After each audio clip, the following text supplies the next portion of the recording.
Oh, welcome to Whining On. My name's Matthew Bowden, and today we have Charlie Lineham. Charlie, please say a little bit about yourself. Good evening. Thanks, Matt. So, Well, a few of you might know me from Covent Garden. I was there from 1985 till about 92. Prior to that, I'd started playing music when I was about 15 and have continued to do so. Um, I was professional for about 4 years, something like that, but I've always dabbled and continued to do that. okay, great. What instruments do you play? Or do you play, I should say? Well, it started off 15 years old in a punk band. My Just, mates in just before you go school. into your life, just before we go, because I'm trying to, really sorry, Charlie, at the moment I'm trying to share. So can we just get kind of instruments you play, just a brief thing, and then Yeah, we'll of go into the course. chronology of your history more? Yeah, sorry, Okay. buddy. Thank you. So drums, bass, guitar, panpipes, bamboo flutes, percussion, and sing. Wow, so you've got a reasonable repertoire of stuff. Yeah, a And what few, style few. would you say would be kind of preferred style of music you're playing? Wow. Well, I've done loads of different styles. Um, and the stuff I play now with my three-piece band is written by me, and I don't know what to call it. Um, yeah, a mix of That's a good soul, start. jazz, all sorts. Oh, brilliant. Okay, so let's. I think we're almost shared. There we go. So let's just start at the beginning. Why become a musician out of all the things you could be? Yeah, it was an accident. Um, I come from a musical family. My dad was a singer, and he used to conduct choirs. So there was always music around. My sisters and my brother played different instruments, but I didn't. I tried the trumpet when I was about 13, something like that. Did a few lessons, didn't really get into it. Um, and then I started playing the drums when I was 15 in a punk band formed with my schoolmates.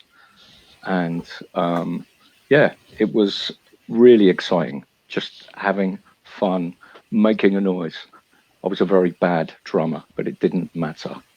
And that was the great thing about it. I've never learnt to read music. I've never had formal lessons. I've always played by ear. So all the music that I ever played was just, okay, well, try that then. Um, so I was a drummer for about 4 to 6 months in that band. And then And I what moved sort on of to year was bass. this? I know it's cruel This to ask was a mature gentleman. It's 19, yeah, this was 1980. okay. So this was 1980, yeah. Yeah, down Wow. in rural Devon. And we were called the Urban Heroes, of course. Yeah. And was there like a Um, local scene there you could play in? Was there local clubs that you there could go was in? there was a little bit going on. We weren't very well organised, but we did a few gigs, pub gigs. We put on our own gigs sometimes. We played in theatres. So and there were over the course of mm, how many years? Over the course of 3 years, there was three different lineups in the band, so people changed. We recorded an album in a cottage in the middle of Exmoor, which was really good fun. Amazing to hear And yourself play for the first time. did you get a following by this point? You played around Yeah, we places and did. you have people. Yeah, Okay, yeah, great. yeah. I mean, we had a few people following us. We weren't as popular as some of the bands around, but we weren't as organised and didn't play as much. Fair enough. And so, how did you Yeah. afford as a young man to go into a recording studio? Did you all chip in together? Did someone have a dad who helped out? Did you take No, all the money we you made from touring? one of the band members, I think it was Mod, the guitarist. He knew a bloke who knew a bloke who was just beginning to record people, and so we were the first band he ever recorded. And he had a full track studio, and we had loads of equipment, and we just did it. Oh, So, okay, great. And so, set a scene of your early years performing on stage. What were the crowds like? What was the performance like? well, playing in a punk band, and then it became a rock band. It was fantastic, but it was nerve wracking. I can remember going. We entered a Battle of the Bands competition in one of the clubs in Barnstaple, and I just looked at the neck of the bass because I was shitting myself. It took me a while to begin to chill out being on stage, but it was great fun. Charlie, can I ask you a favour? And Could you just tilt yeah, your come on. camera down just a tiny bit? We've Yeah, just got a disembodied head at this moment. is that Thanks. okay? Much appreciated. That's much better, All mate. right, Much good. appreciated. I'm sorry. You were. Yeah. So Saying yeah, with a it long neck bass. was. Well, I just yeah. I mean, looking up at the crowd was really exciting, but I wasn't quite ready to go. Yeah, and get out there. Not at that stage. So that was really good, but I think I really took off when I was 18, and we went around Europe for 6 months busking, and we played in bars. We lived in a van. There was 7 of us living together. And did you busk We before in Devon? Or was I this only when tried you it a went to couple of Europe? times, but it wasn't. Yeah, I didn't really do it. No, not before Well, then. what happened the couple of times you tried it before you went to Europe? Well, when I was in the rock band, we had a flute player called Terry who had a set of panpipes. He'd never played them, and he said, "Have a go." And I had a go, and I made a noise, and he said, they're yours." So I started playing them a bit, started playing a bit more, and I've been playing Irish whistle, and the drum, the baron, in an Irish band going around the pub circuit. So I started to get into the sort of more the folk music side, but always incorporated panpipes into more unusual lineups. Put it that way. Yeah. Okay, and so was your experience when you were on the street in Devon a bad one? Yeah, it was like in the middle of the market town, standing there with I can't remember what I used to collect money, but I didn't get much money. But just standing there noodling about on the panpipes, not very good, not very confident, and I just thought, fuck it, I don't want to do this. That was my first experience, but it was different when I was playing. I think it was different when I played in a band. I mean, I played solo. Confidence. Yeah, I played solo a lot at Covent Garden, and it was not a problem by then. But to begin Yes, with, but we've done a lot of travelling to get to that point. Surely, yeah, you've come from Devon. You're in Europe now, then, and so yeah. you've gone with a load of mates in the band.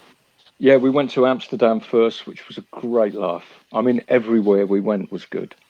So we did. Why was Amsterdam such a great laugh then? It's a great party town, And and did you guys party? traveling. Yeah. It was good. It was all good. Yeah, and it's great to travel anyway. 7 of you. 7 of us. Yeah, And 3 all girls, young 4 gentlemen? blokes. There we go. And Yeah, were you a real close family?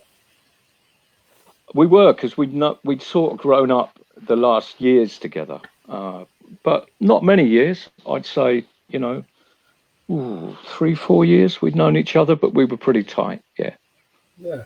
And so, did you play in Amsterdam, or did you just go there and party? No, we played.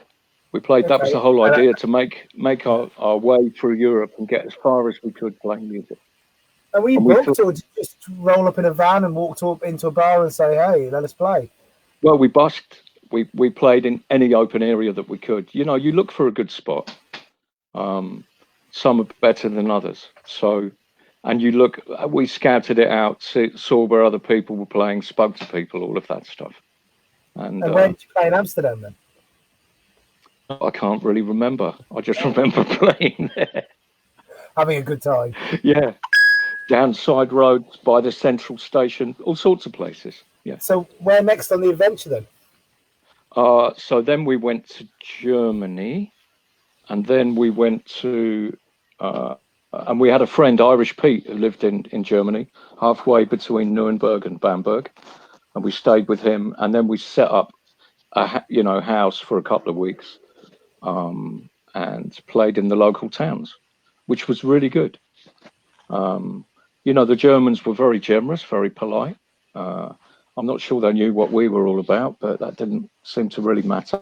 And we started to make a little bit of a living at it. And as time went on, we played more, we got better, we learned more songs, all of that. And we worked in different... In Germany, how does the show work? Are people gathering in crowds, people dancing? Is it kids joining in, people watching from a distance and coming and just putting a few coins in? Well, being a music act, it's a lot of passing trade. And sometimes, if we were in certain spots, one of us would bottle and pass the hat round while people stopped. Other places it was just passing trade. So it sort of varied. And we weren't yet at the point where any of us were really attracting and keeping a crowd. So it was just, here we are, give us some money if you'd like to. Thank you very much. Yeah. And so you set up this house in Germany then? Yeah, we were there. We were there for 1 or 2 months. Was it that long? No, it was probably shorter than that, actually. It was 2 or 3 weeks at first. And then we went into Switzerland, Italy, Austria, Spain, Portugal, and Morocco. So that was within the 6 months. And what was the differences? Sorry, carry on. A couple of times we went back to Germany to recover. Okay. What was the experiences? So Germany was your base. Good place in Europe to have as a base. What was the experience with the different countries you went to? Did you notice different sentiments, different ways of delivering stuff? Oh, yeah. Yeah, I mean, as soon as you cross a border, it's quite strange, particularly if you're driving. So you cross a border and the countryside remains the same, but the houses, the people, the clothes, the road signs, everything is different. And I'd never really done that before or remembered that before. I've been abroad as a kid, but just seeing that was a real revelation. And did it affect you guys? Well, I suppose so. I don't think it's something that we ever particularly talked about. I mean, this was the era where English football fans were proper hooligans, right? So a lot of the places we went to, they didn't like the English. And that was a problem for us in some places. But what can you do? You just come from there and whatever, you know. Yeah. It's almost quite an interesting counterbalance to see that you're not yobs, that you're young, creative, cultural people. Well, it was a positive experience to be a foreigner, right? Because if, as I had spent most of my time in England, you get to understand another place and you get to be there as a guest. So you have to decide what sort of guest you want to be. Do you want to try? Do you want to try and speak the language? Do you want to communicate? Or do you just want to keep yourself to yourself? Yeah. And so how did you guys hold yourselves in the countries? I think we were fine. You know, most people were really good. We met loads of people. I mean, in Holland, we met some guys who'd worked in a circus. They taught us how to juggle. They taught us how to blow fire. So that became part of the show at times as well. We were constantly meeting people and going out and drinking with them, eating with them. And yeah. Were they street performers and other streeties particularly? Yeah, or? I mean, sometimes, or just people who wanted to meet us and said, well, do you want to come here? And, you know, have a drink or whatever. Yeah. Yeah. Well, I was just quite interested as well because when you said about learning how to juggle and how to fire breathe, one of my big bugbears with contemporary entertainment, me as being a very good example of it, is that you don't get people who cross over the genres quite as much as it seems you used to. You used to get jugglers playing music, musicians juggling, and now it seems like we are very much in our camps. Maybe. Yeah, maybe. I think I just I am quite interested in your... Yeah. I mean, we just sort of thought, well, maybe that'll work. Let's try that, do this. And gradually your act builds up. So you find things that people will be entertained by. And we didn't really give it a second thought. Yeah. Yeah. But at the same time, you're still a victim or a subsidiary of the world around you. And so if other buskers are, you know, being friends with you and saying, hey, do you want to try this? Showing you a bit of juggling, you're there going, look, this is how you play a djembe, or there's that skill share, just even unthinkingly as a part of the culture. Was that there then? Did you feel that? Were people sitting on pitches in the squares together after doing kind of culture share, so to speak? Well, there were pitches in most of the places, but also we were quite rogue and would just go and play anywhere. So if it looked good, we'd try it. And there was a mix, and I think there always will be, of attitudes and experiences with the different performers. So some people are great. They're really open-minded. They're friendly. You can talk to them immediately. Great. Others are like, they haven't got fuck off written on their forehead, but they're less approachable. Yeah. So Yeah. it was a real It's on their mixture of stuff. t-shirt. Yeah. Yeah. So, in answer to your question, yeah, there was, and we would join other bands. We'd, go into pubs or clubs where jam sessions were happening, whatever. So there was quite a lot of that as well. Yeah. Well, that sounds great. And so this seems like a great life. Why did you stop staying in Europe and traveling around with your band? Why did you guys split up? Was there a Yoko?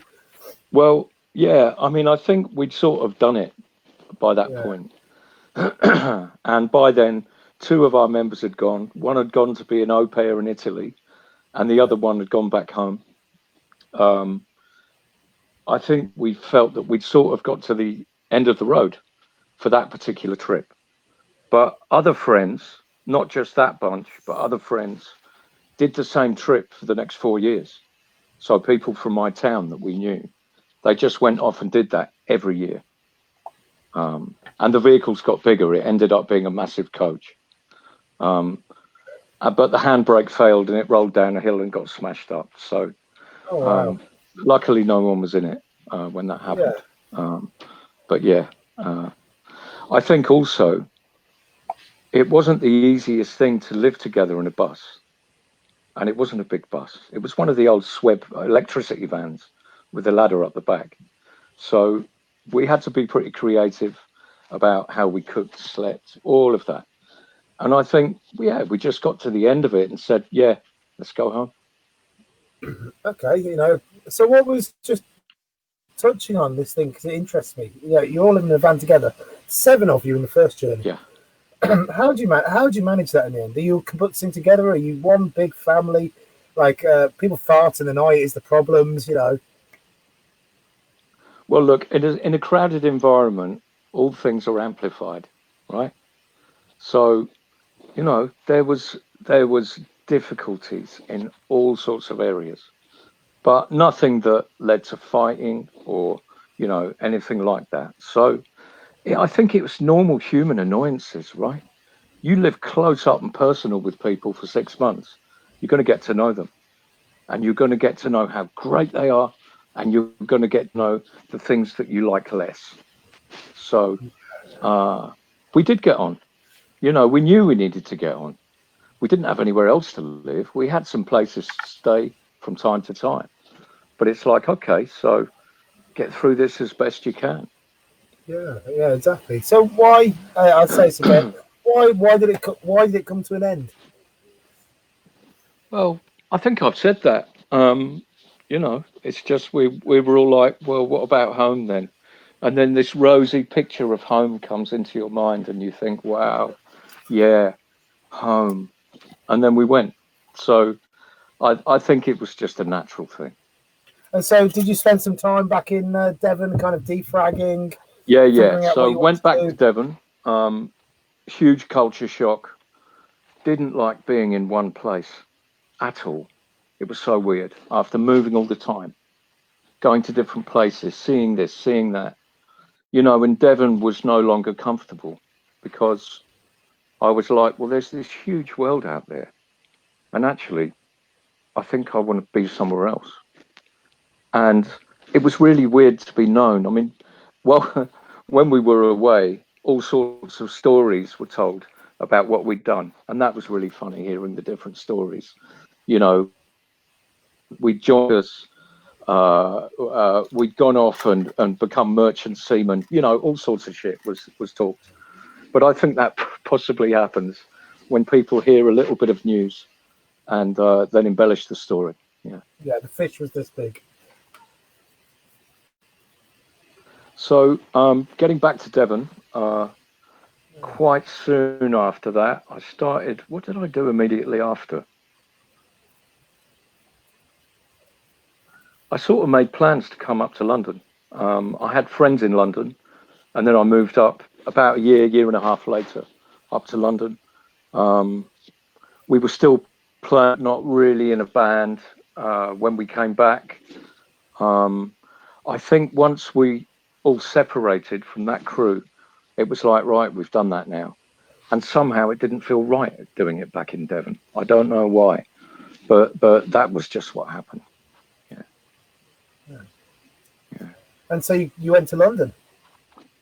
So came to London, slept on people's floors, got a job, got a flat. One of my sisters was working for Brook Street Bureau, an employment bureau, and she very kindly tried to get me a job. But when I walked in there on the first day, she was quite disappointed. I had an unironed shirt on, and I looked a bit scruffy. And she And just is an looked at me. employment bureau like the job centre of your day? Well, it's an agency. It's a work agency. So Brook Street Bureau would get clerical staff, secretaries, managers, whoever. They get them jobs, and they just come in and go out. So it was a start. You know, it was a start. I was living in a flat in Archway, sharing a room with two Irish brothers called Mick and Gervais. They were quite lively characters. Both worked on the building sites. There was Willie and Billy, the Glaswegian brothers next door. There was a mad Swedish chef downstairs. It was quite chaotic, but it was all right. Yeah, it was okay. Oh, was this like a mid-terrace kind of house, or is it in a flat, or? It was a house, like, and they just rent by the room. So I guess I was there for about a year, drunk in the local pubs, and then started to busk on the underground, which was good. Lovely acoustics for the panpipes. Did you have to apply for a license to go there and busk on the underground? No. That's only been in the last maybe, I don't know, 8-10 years maybe. Okay. That people need a license for the underground. What you would do was play where you could, and then move on when you got moved on. Okay, so you're ducking and diving, kind of thing. Yeah. And there's unofficial pitches. People just write on the nearest poster, and each day. So people would go there earlier, and write their names on the nearest poster. So, and it was pretty rough and ready, but that was fine. A lot of different characters busking on the tube, as you know. Street life is colourful. Saw some amazing performers and musicians, and also some that really weren't that great. But it's always a mix.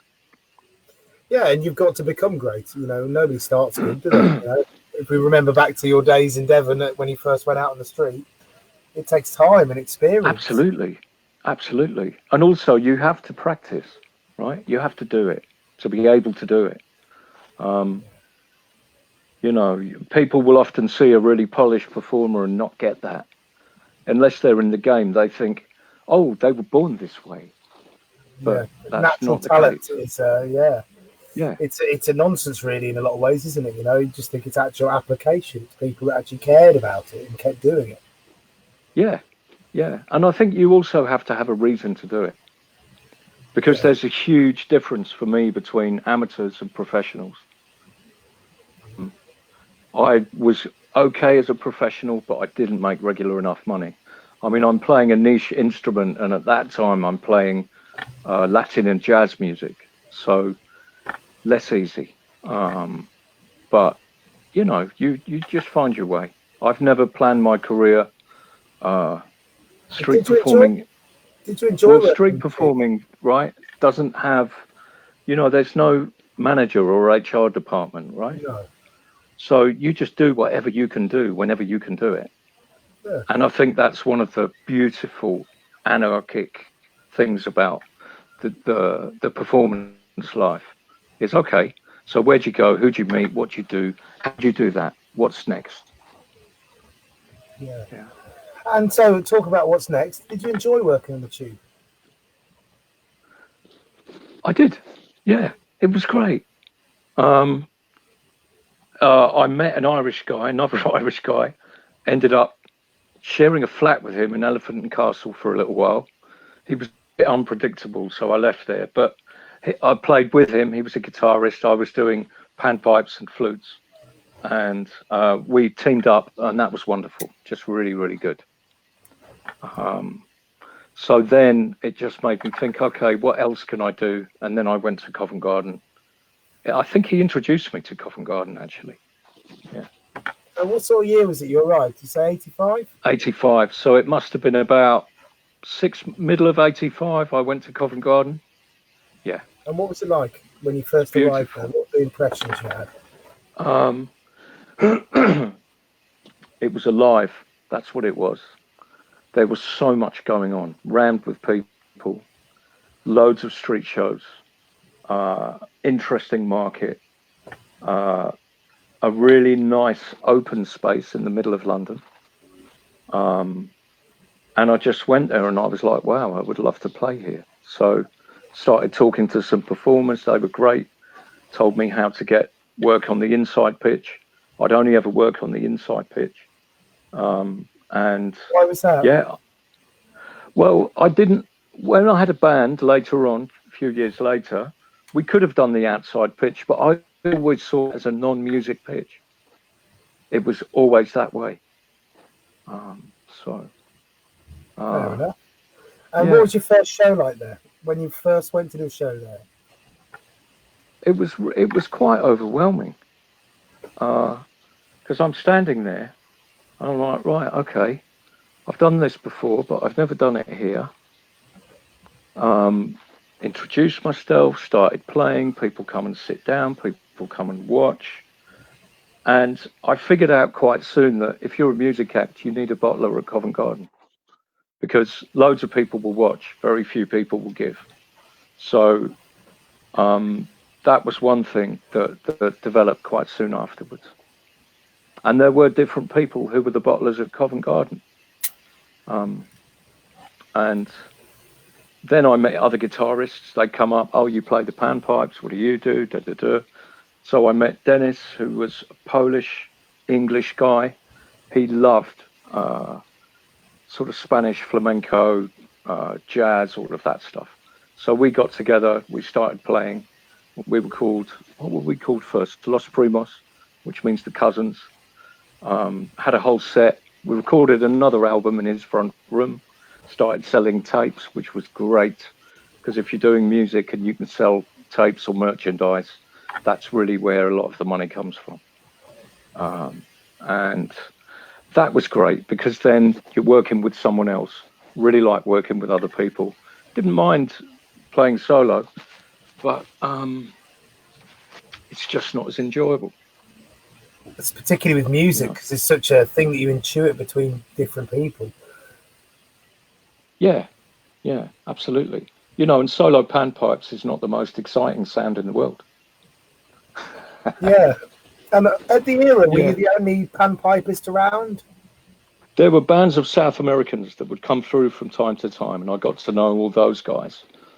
And I also met a guy called Sergio, who made me a set of panpipes, and I bought panpipes off different South American bands.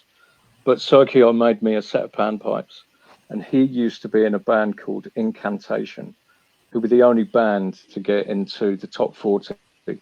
So I think they were number one, actually. And they were a bunch of music students who then teamed up with a bunch of South Americans, and they made amazing music. And so what were your thoughts on this? Because I arrived and began performing just towards at the end of what I would describe as the domination of the Peruvian flute band. Because I've heard stories from the performers that back in the day, they were everywhere. So, and there's very little real opinion passed down to me bar the fact that they took a lot of pictures. Kind of insight. And as a panpipe, you probably have that. Well, yeah. I mean, the way I saw them was they were another act whose aim was to make the best money that they could and be as effective as they could. So, you see the South American bands now, they've got a PA, they've got all sorts of tricks, all of that stuff. But back in the day, it was more acoustic. They'd often the bands would be national. So you'd have the Peruvians, you'd have the Bolivians. Those were the main countries but there were other guys from other countries that played in their bands. Because if you know the music, you just slot in. So there was quite a lot of movement between the South American bands. And I always found them, they're fine. They do what they do, Yeah.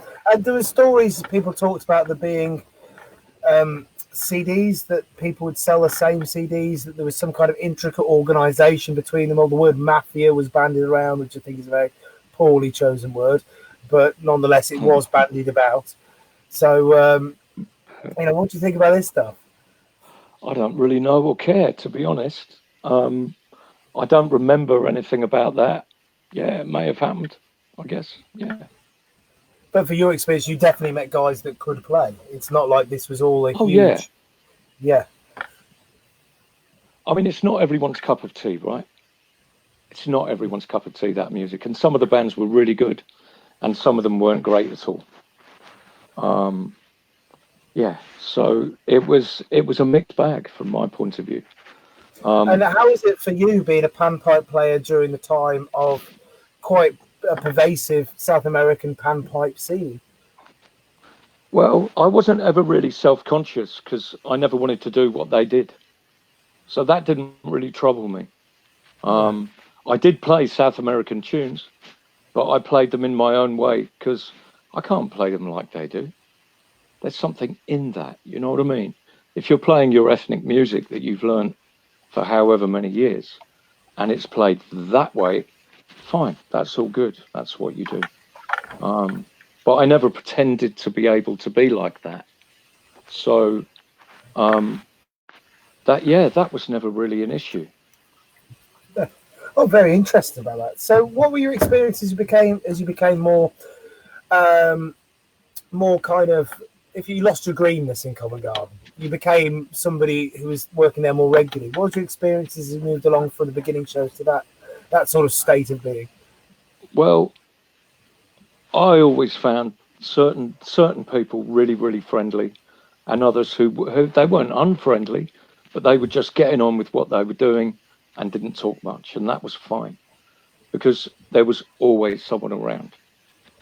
And when I wasn't playing, I'd hang out with different performers, and the variety of people and experiences were amazing because I was there for long enough to see loads of different acts come through, and that really developed.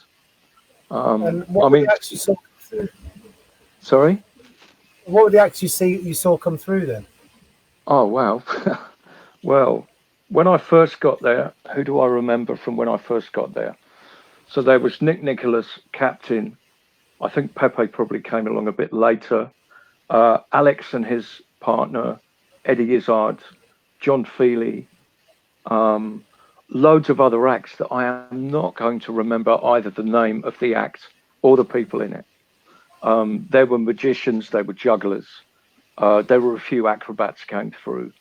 There were very brief acts that would come for only 1 or 2 weeks in the summer, but then there were the diehards who were there. There were the break dancers who I'd got to know on the tube because they used to do a show at Charing Cross. So Ozzy and that crew. So yeah, there were all sorts of They used to people. do a show in Charing Cross Tube Station. Yeah, yeah. In Charing Wow. Cross Tube Station, just as you go down into Charing Cross Tube, there's a big open area with tunnels going off either side, a big tiled area, and they used to do a dance show there. Okay, were they good? Were they kind of They were great. acrobatic? Yeah. No, they What were was so great. great? I mean, they were great because it was hip hop and it was breakdancing, and they all had their own thing going on. And yeah, it was energy, and they were just, they weren't fancy with it. They were just like, we do this. This is what we do. Check this out. Yeah.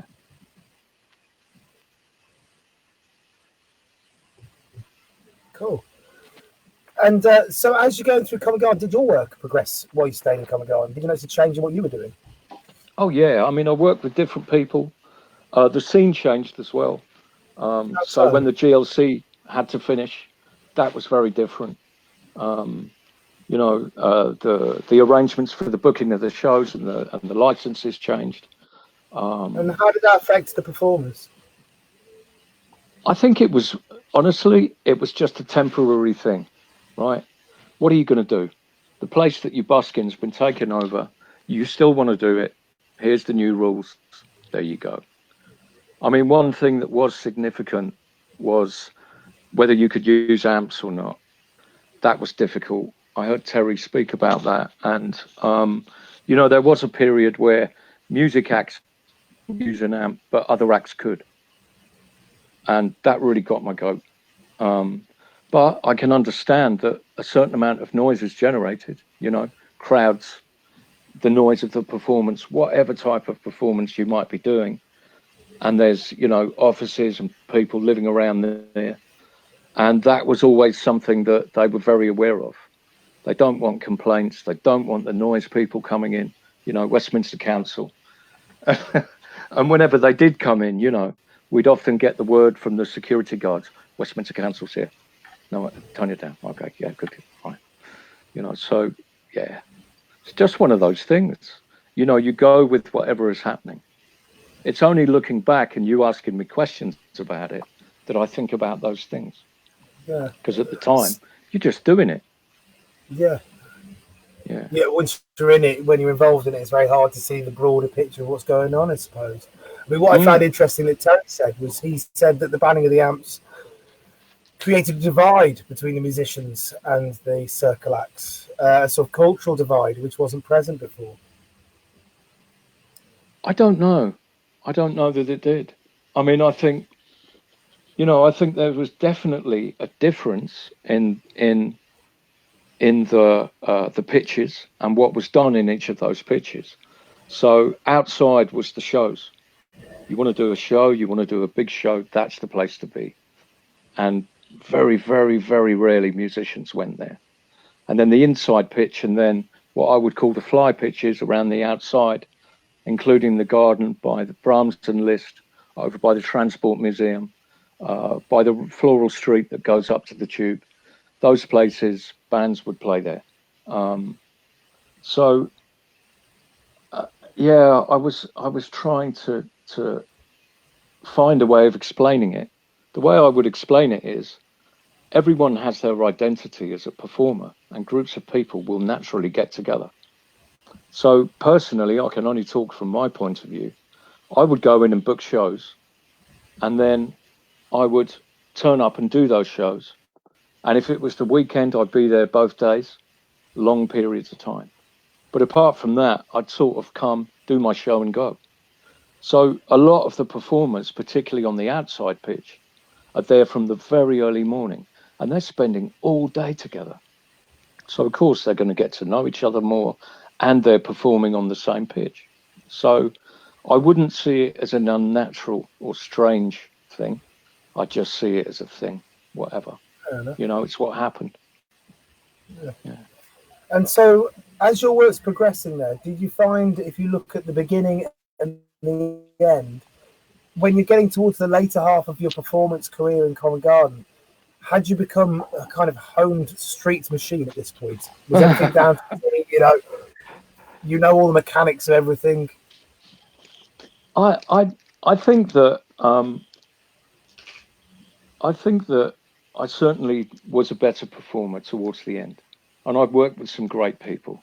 And in the end, we had a 3 or 4 piece band with panpipes and flutes, vocals, guitar, bass, and percussion. So, we were making a bit of noise. We did we won the music section of the, I think, 1989 Covent Garden Festival, and that was a real buzz.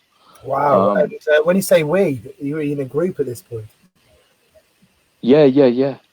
What was the name of the group? Maybe I missed it. I apologise if I did. No, that's all right. So to begin with, it was Los Primos, and it was Los Primos that won that festival. So that's the name that won the awards. Yeah, the name carried on, but the band changed 3 or 4 times. So it was, yeah. So So I'd say probably that was the peak. But the year before that, I'd been working with a great Italian guitarist called Alessandro Bernardi, and his name was Alex of the Royal Wedding. That's what he called himself. I don't know why, but he called himself Alex of the Royal Wedding. And he was a very lively character, real showman. And we got invited to an audition And then we got the opportunity to work for 6 months in Japan as part of a whole troupe. And it was the first time in Holland Village near Nagasaki that they'd had a group of performers there for 6 months. So there was me and Alex. There was a Dutch clown called Werner. There was another clown called Hans. He was also Dutch. There was Rob and Gerda, who were acrobats. There was the long and the short of it, Ollie and Charlie. You probably know them. They were there. There was an American juggler called Bart Landenberger, who was really cool. So yeah, we were there and worked for 6 months in Japan, 6 days a week. Like? It was bizarre when we first got there. You know, Japan for the first time, and like, okay, this is a gig. We're getting paid well, great. And we go to this place, and it's a replica of a Dutch town at the turn of the 19th century. And there's a lagoon with ships on it. There's cheese, there's clogs, there's Dutch students. Everyone's dressed up in costume. And it was basically a day visit place. So Japanese people would come and they'd have a passport, and they'd have to get their passport stamped in each area of the attraction. So we would do shows as our little band, and then we would also do shows as a troupe. So we had this very camp Japanese theatre director and a really beautiful choreographer come down and put us through our paces. There was pre-planned music, we had dance routines, all of that. It was mental. And we're all looking at each other going, yeah, all right, okay. Yeah, well, we're in a show. What about that then? And then we had little bits in the show where we did a short version of our own shows. So we'd have some singing, some dancing, whatever. Yeah. And did you do a long time through rehearsals to make this work? No, we didn't really mind. I mean, we already had our act. And once we got in there, we're all performers, right? So we're like, okay, this is what they want us to do. They were a bit bemused because, you know, performers are not the most compliant people on this earth, right? No. And you get a bunch of them together and there's there's a Japanese schedule, and the Japanese love their schedule. And things need to be done in this way at that time. And if it doesn't work, there's always a meeting, right? And we're in loads of meetings. I mean, I just really felt sorry for our interpreters. Great women. And they would interpret what we were saying and then tell us what the Japanese crew and the managers were saying to us. There were like 3 organizations involved in the managing of this place. So obviously things didn't always go smoothly for them. But I think, we were difficult. Yeah, so what? Yeah. How would your difficultness make itself apparent? Okay, well, one of the directors of one of the big Tokyo media companies, he was a really nice guy, Mochinaga, nice guy. Now, we got these samurai wigs, and we knew that some of the top brass were visiting, and we were asked to play as they came into this banquet hall. So we slipped on these samurai wigs and did a really silly routine. And poor Mr. Mochinaga just looked at us with disgust and disdain as he walked in with the top brass. And we were told off. It didn't go down well. No, it didn't go down well. What was the line of the telling off? What was the context? You dishonor us? Yeah, there was that. Yeah, that was part of it. You were here as employees, and you need to be respectful of the people that are hiring you to do this job. Do you really want to be here? All of that stuff going on. And we were just like, we were quite contrite. We were just like, yes, terribly sorry about that. It was all of that really. I mean, what age was I then? So I was 22 when I was there. Wow. I was a 22-year-old having fun in Japan. So thank you. Yeah. Do you still keep in touch with the people you spent time with in Japan? Yeah, on Facebook. Friends? Yeah, I mean, look, we worked together for 6 months. We lived in a hotel halfway between where we worked at Holland Village and there's a merchant seaport called Sasebo. So we lived in this hotel. There was a hotel bar. It was frequently used, and we got to know the staff in the hotel really well.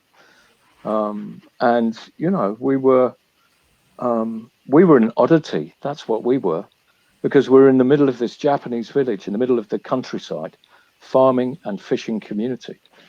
And suddenly these foreigners turn up and start walking about and doing whatever they do. And children would have two reactions.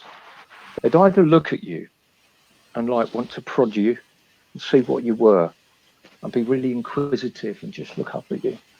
And then the other ones, instant tears, and they'd run away screaming. Because a lot of them hadn't seen foreigners, I guess. Especially performing foreigners. You're not being reserved. You're being quite out there. You're trying to draw attention and focus. Yeah, I mean, we did have some laughs, right? I mean, the Dutch students, we got to know a few of them. And as a leaving gift when they went home, they gave us a sex toy, right? A blow-up doll, yeah?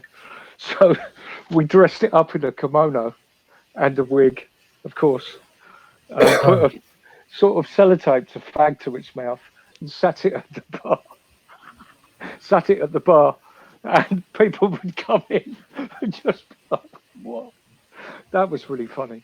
And then we left it in the reception, and someone nicked it. Someone nicked the sex toy. So we were trying to figure out who this was. Maybe someone thought they'd had enough and tried to take him home. Well, exactly. Yeah. I mean, she did look surprised. Yeah. Eternally. So, how did Japan end then? You've had your 6 months. You've done. Did you go back to Covent Garden and go back into the old windows? Was I sharing a flat with Alex then? I think after that I moved into a flat with Alex in Camberwell, and we carried on doing the Los Primos thing. Went really well. We recorded an album the next year. Carried on doing Covent Garden. So by this time, I guess I'd been doing it full time for since April '88. Yeah. So the music was great. We started doing festivals. We did Glastonbury, the acoustic stage, a couple of times. Festivals are wonderful. Love doing the festival circuit. And various festivals around the place, get agents to book us. We did pubs and clubs, and we did the busking. So it was a great time, a really good time. Yeah. But I would say that I think it was difficult to keep it going because we had to manage ourselves.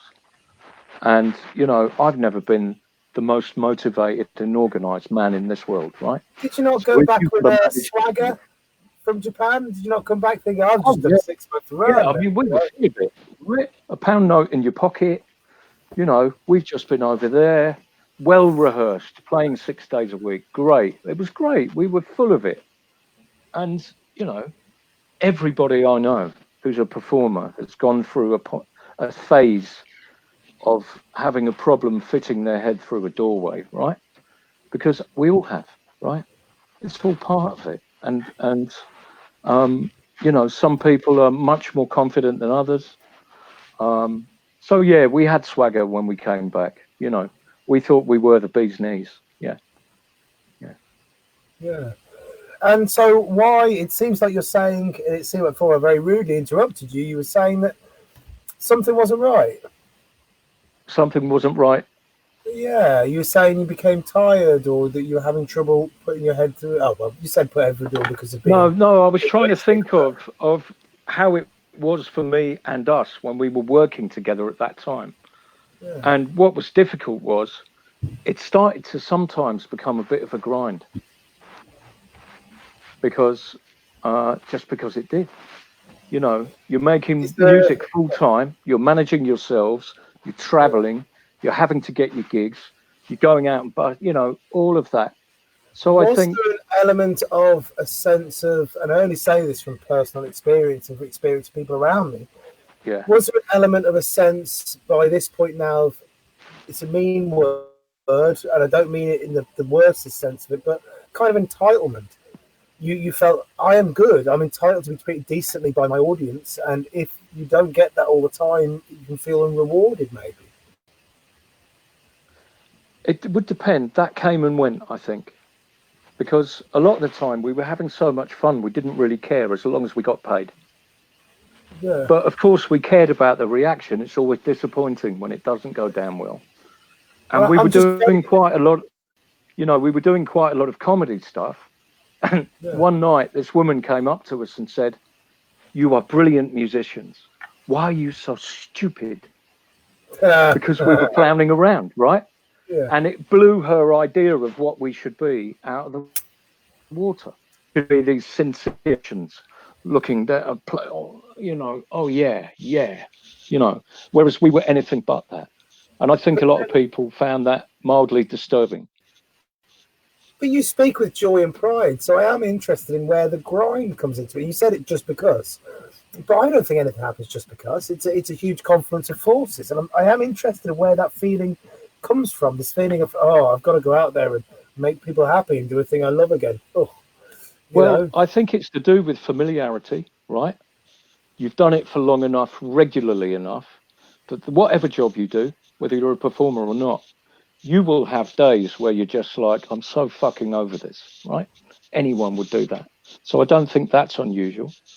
I think as a performer, you do not have the support that any other person working for a company would have. There's no infrastructure around you. So you just have to make your way. And there will be times where financial problems, relationship problems with the people you work with, because artists, famously can be quite strong-minded about what they think needs to happen, right? And there's no judge, there's no one between you saying, well, there's no mediation. It's just like, well, we're just going to figure it out. And I think also another element of that was doing work that we didn't really want to do, but we've got to get paid, right? So, taking all sorts of gigs that I really wouldn't want to do. But maybe the most important thing was it was to do with that entitlement that you were talking about. And as a romantic artist, suddenly being introduced to the reality of being a professional. And it's like, if you want to do this, you just have to do it. It doesn't matter how you feel. You've got a show to do, find a show to do. That's that. So I think there was a little bit of, difficulty there. Yeah. And so did you spend time feeling miserable? Did it take a long time of heartache to really realise where you were? Or when as soon as it began, did you have an epiphany and go, I mean, I would say it's not just about what was happening with the music. It was about what was happening in my life. So that would ebb and flow, as it would for anyone. So yeah, I definitely had periods. I had one period where I just had to go back to Devon. I'll tell you this story. It's really mad, right? What happened was, I'm sharing a flat with Paul Morocco in Crystal Palace at this point, yeah? And Paul, great guy, great performer. And at the time, he's developing a show involving fruit. And he's also got all these babies that he's taking different body parts off all these baby dolls and sticking them together. And baby dolls, yes. Yeah, baby dolls. Yeah, dolls. And so he's doing this. We're living together. At the time, I wasn't doing much musical work at all. I was working, doing some other stuff. And I just got really, really run down. So I'm not eating properly. I'm not sleeping properly. I'm miserable. So Paul's out doing a gig somewhere. And I go to put the rubbish out. Really hot summer night. I've only got my underpants on, right? I put the rubbish out, the door shuts. There's no one else in the flat, right?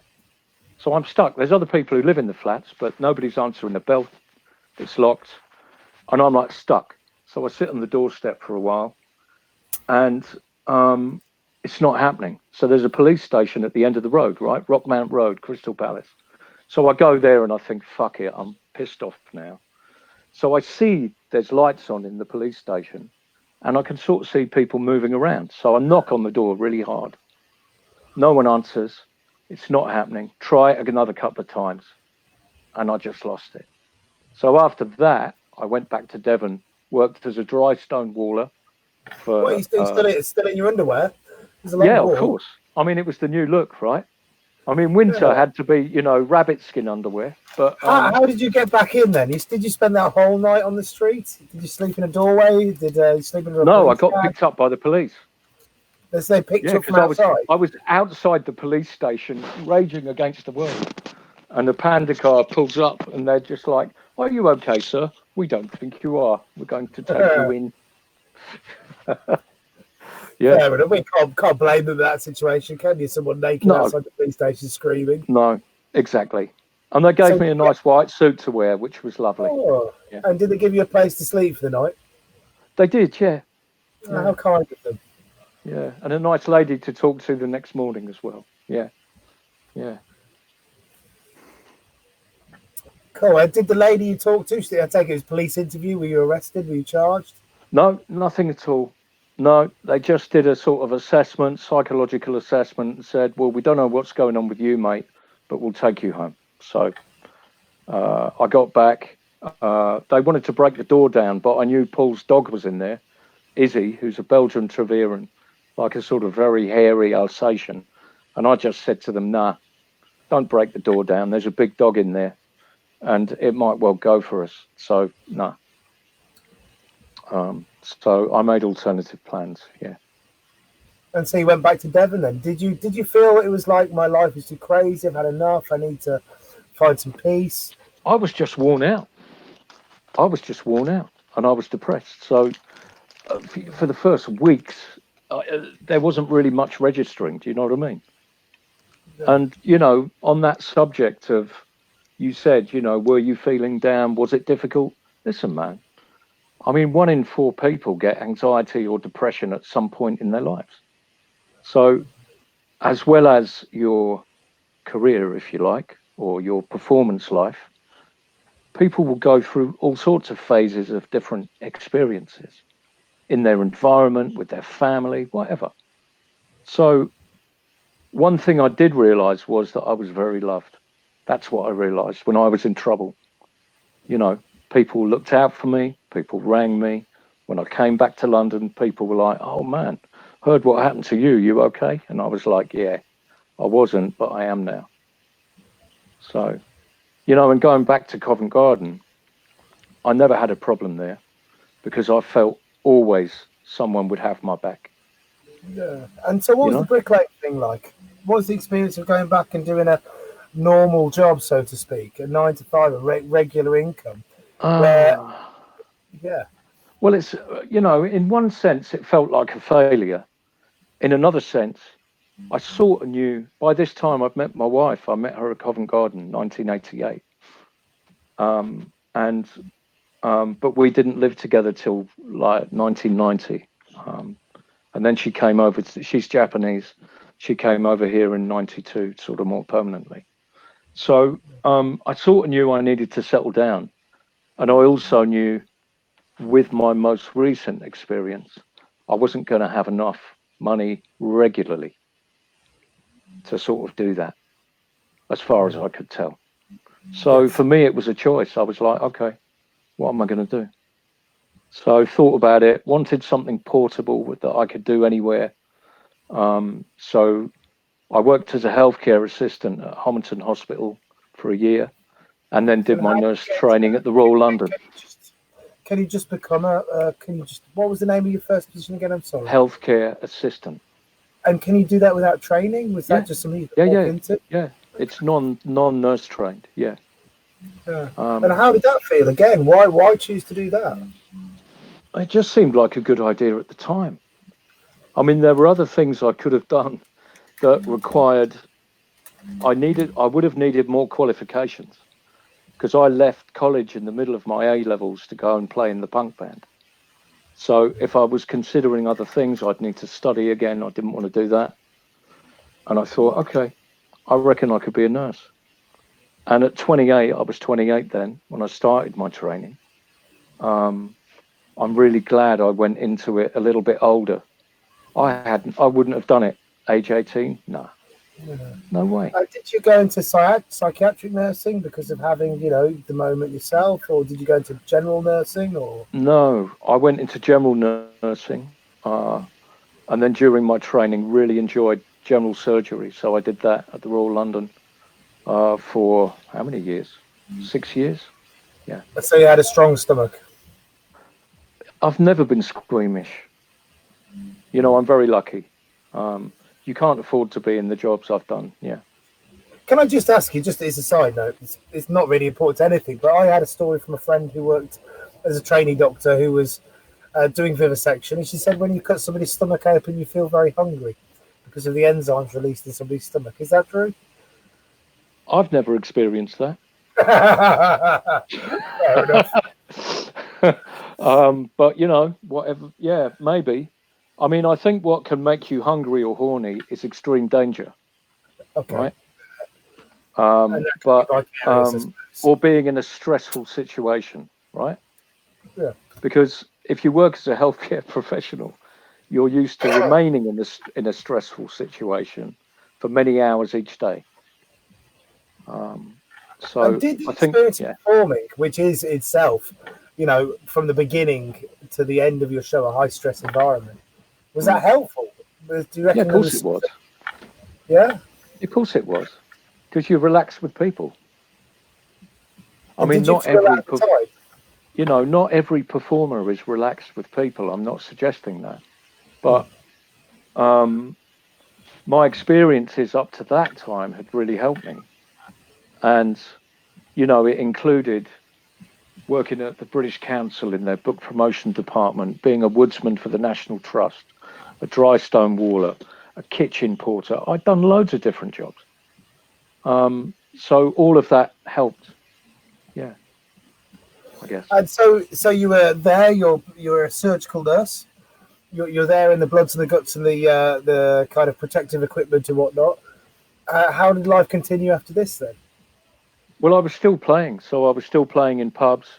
And with Sergio, I was sharing a flat with Sergio then at near Columbia Road Flower Market.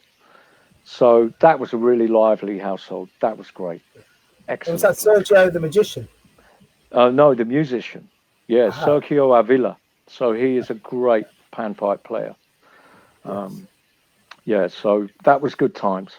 And obviously nurse training itself is quite lively, lots of parties. And healthcare professionals know how to let go, usually, right? Yeah, and you always have the option of going home and fitting a cannula and having a drip when you go to bed.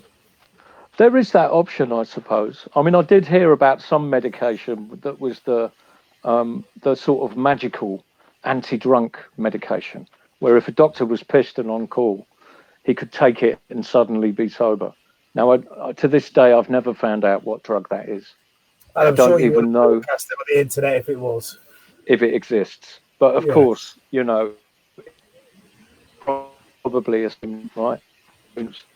Yeah. And so have you stuck with nursing then? Is that something you've Yeah. So 2001 I trained as an occupational health professional. So I was working full time and did a degree in occupational health. And what is an occupational and then I started doing that. Health professional? Okay. So it's looking at how health affects work and work affects health. So in any company, and it's usually the bigger companies that have an occupational health department, you mostly deal with pre-employment. So looking at if people have got health problems before they come, do they need adjustments to work? Is there anything that needs to be done for them before they start? Do they need any equipment? All of that stuff. And also to see if their status matches the job. So could the job harm them? Could they be capable of doing this job? Yes, no, So I mean, people are very rarely unfit for work. Is there an example of someone who has epilepsy working with heavy machinery, say, or something along these lines? you definitely look at stuff like that. Yeah. You know, risk to self and others, right? Yeah. Yeah. And then also, you name a medical condition, we've dealt with it. So you have to, like as a musician or a performer, you learn as you go. Yeah. And And do then, you find, yeah. because you said you're sorry, you can carry on, please. No, Say no, your no, point. go on. Would you say that you still find there's transferable skills because you're still a musician, you're still with a band, you're still Yeah, performing? yeah. And So do I've you carried find on that, playing. Yeah. yeah, but do you find that as you're working in this occupational health job, do you find there's still transferable skills, the things you take away from performing that you use in your trade, the things that you learn in your trade that you then can apply to performing? Is there still a crosstalk between Yeah, the two definitely. I mean, careers? you know, the way I would sum that up is you learn to laugh at yourself and at others, right? Because let's face it, you need to get through the day. And humor, particularly in the performing world, you know, it's mad. Like some of the humor I came across, I remember at Covent Garden, you know, some people are great talkers. And the jokes, you know, I mean, brutal, absolutely brutal. So one thing that I learned there was you sort of learn to stand on your own 2 feet. Um, and it's like that in any profession, right? But Well, on the could I ask street, you this yeah, then? In Covent Garden, I've heard different accounts. I started in probably well after the 2000s, long yeah, before the real culture, which appeared. I said the real culture. The culture I'm talking about really appeared, which is in the 80s, okay, where there was kind of a prove yourself to us kind of thing. Initiation of fire, Spartan school, academy kind of environment where you go in there and people would give you digs and they would try and this is what I've heard of some people try and kind of gently nudge you to fuck off. And if you didn't, if you stayed, then you were the king there. And I've heard that of some people. Other people say it was wonderful, nothing like that ever happened. Um, I tend to suspect something in the middle. Don't know right. how And I you. think you're right. Um, Look, it's a society, right? That was a society and still is.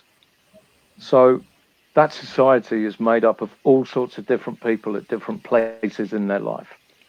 And um, it is, you know, a school for hard knocks in many ways, because if you want to do this, you need to be thick skinned. You just need to be. And you need to develop that. Um, some people that's easier for them. You know, some people are more shy. Some people are really upfront. There will always be a very small number of people who are manipulative or bullying or whatever from time to time. You know, there's the hard men, you know, and all that, whatever. It's not necessarily about Covent Garden to me. That's just Did you a thing that experience happens, right? there was a humanistic melee, is what you'd say, Yeah. maybe. But I think also there was little cliques within the culture, right? Or not necessarily cliques, groups within the culture. You know, groups of friends, groups of performers who had a much more solid friendship or working identity.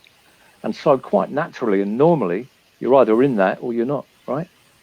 Yeah. Yeah. And so now we go up to in your story because we tend to do this thing where we drift off and we pull back in like a typewriter back onto the narrow of it. You've began doing your occupational healthcare, Health. Yeah. health assisting, um, and planning out and managing. How does that progress then? Well, I started off at the Royal London and worked there. And then I worked for the Met Police for a couple of years.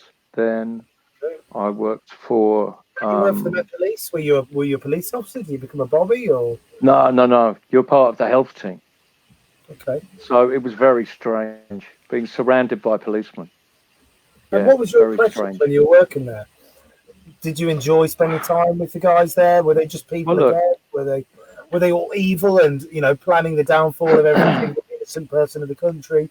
You know, I think a lot of police people go into their work with this idea that they're going to be able to do some good. And then they see the reality of the job and they're a bit disappointed. I mean, also it's a force, right? Like the army is a force or the navy is a force. It's not the sort of job where you can say, could we talk about this? Actually, I'd rather not. That don't happen. So I've never worked as a police person, but there's all sorts, right? There is all sorts. And, you know, most of them were fine. Some of them were great. Some were really out of order. But, you know, it's going to happen. And also, it's an institution, right? Any institution just becomes a beast. So, yeah, that's my take on that. Why do you say that any institution becomes a beast? Because it's the nature of organizations. The Is it bigger just and more complex and complicated an organization is, it becomes an entity. It becomes a beast. So, entrenched, interested in self-survival, all this other kind of thing? yeah. And also, there'll be people making decisions up here that they don't even know what the person down there does. You know, they're just whatever. You know, the bean counters remain in charge, right? Because it's all about plans. Yes. Yeah, I mean, human strokes. resources. Big strokes. And so, what was your personal experience of being in that environment? Which is quite an interesting one, especially for someone who's I had to. Yeah, I mean, I had to learn my trade. I had to relearn my trade because providing care in a clinical environment is very different from giving a health and work opinion and doing assessments and doing reports on people's health. So it took quite a while to get better at that. But I was always around good people. I always worked in good teams. You know, some managers were great, some were not so great. That's always going to be the case. And my experience working there was, well, I'm doing this job here now, so that's what I'm doing. And I just got on with it, honestly. And were you doing it more for the police officers, or were you doing it for the civilian staff and police officers? Yeah. But was it the people who were employed, or was it the people who were detained? Oh, no, just for people who were employed by the Met Police. And so a lot of the time, I assume it would be stress with the job. You see your friends get hurt. You have to go and see people who are dead. You know, the kind of psychological stresses are involved. Yeah, and they've got their own services, psychological services as well. Yeah. Am I right in thinking that when they're training police officers, one of the attempts they do to help people psychologically deal with things is they get them to use comedy? I think the particular thing in the police training is people die in the toilet quite regularly. You know, people strain, a bloody vein pops in their head and they're dead. And apparently, statistically, it's quite likely a police officer in their career will appear at one of these incidences. And so in the training, apparently, they get the guys to make jokes and to kind of make light of the situation as a psychological mechanism. Yeah, I relate to that as a nurse.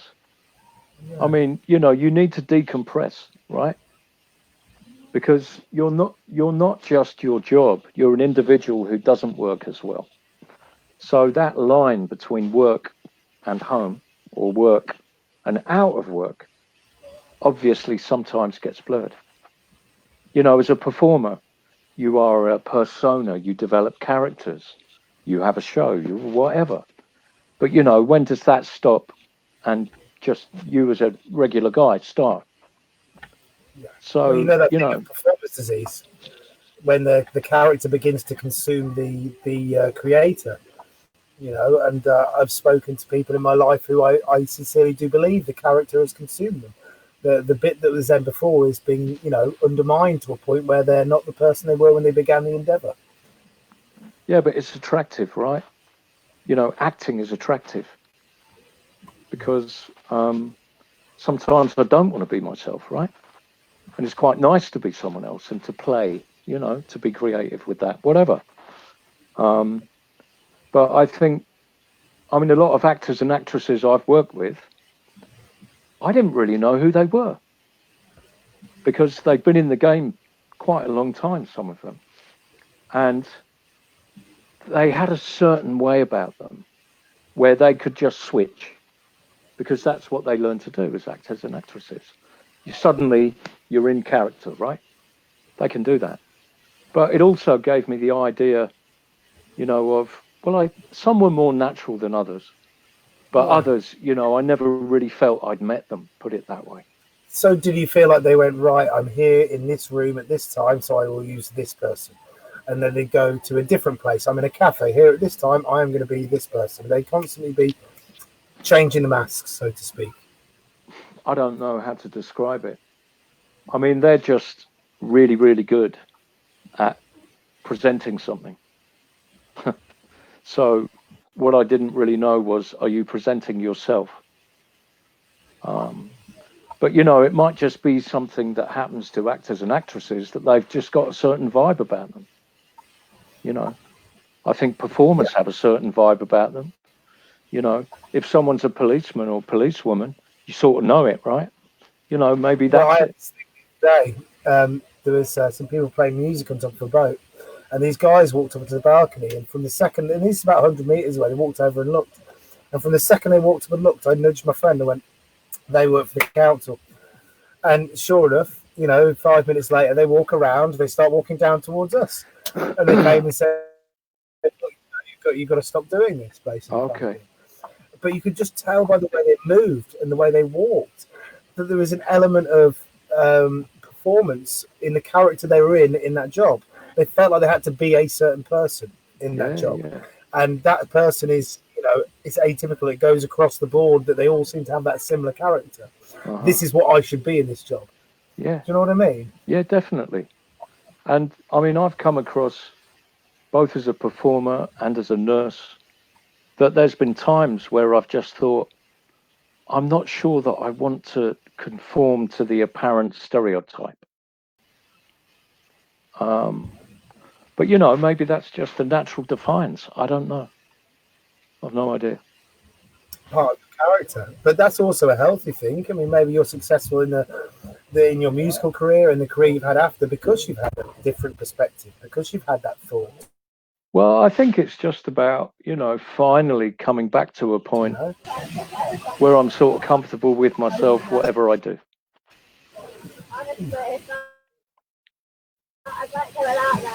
Yeah. I'm still there, Charlie? I think we lost you. Yeah. You're still there. Keep talking for a second. I've just got to go and do something. I can hear some banging. You keep chatting. I'll be back in 2 seconds. So, I mean, it's been interesting just to talk about all sorts of stuff tonight, and to think about what's happened over time. And I never planned any of this. None of it. It just happened. I just did the next thing, and I guess that's. I've met a lot of professionals, a lot of musicians, a lot of magicians who seem to have a sort of a game plan and seem to have a plan. They seem to have it all planned out. I'm sorry, I don't relate to that. Neither my career nor my life has been like that. But, I don't think there's a right or wrong. I think it's just, different horses for courses, right? Yeah. Charlie, at the moment, I've got people moving my boat. I'm floating around. Someone's untied me. Let's call it a day, huh? Yeah, mate, it's been such a pleasure talking with you. Really interesting perspectives. Thank you. Thank you so much for your time, Charlie. It's been a pleasure, and thank you, Matt. Hey, no worries. Everyone, thank you for listening. Thank you for watching. Goodbye, everyone. Goodbye. Bye. No idea what it says. Goodbye. Bye.